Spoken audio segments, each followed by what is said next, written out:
புட்லூர் அங்காளம்மன் ஆலயத்தின் அதிசயம் தெரியுமா?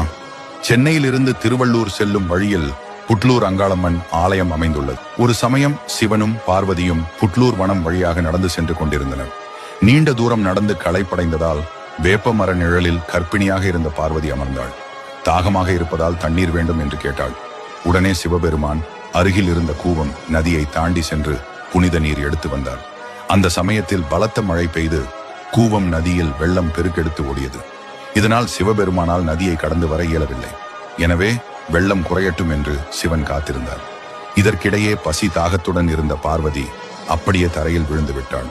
அவளை சுற்றி மண் குவிந்து புற்றாக வளர்ந்து விட்டது.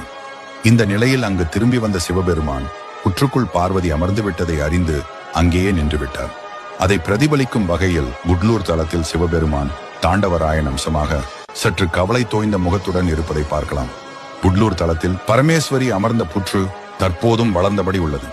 மேலும் ஒரு நிறைமாத கர்ப்பிணி பெண் மல்லாந்து படுத்திருப்பது போல அம்மனே இத்தலத்தில் இயற்கையாக தோன்றியுள்ளாள். இத்தல நாயகி நவக்கிரக தோஷங்களை நீக்கி திருமண பாக்கியம், குழந்தை பாக்கியம் ஆகியவற்றை தருகிறாள். தன்னை நம்பி வரும் பக்தர்களின் திருஷ்டியை விலக்கி அவர்கள் மீது படிந்துள்ள பில்லி சூனிய தோஷங்களை விரட்டுகிறாள் என்பது நம்பிக்கை.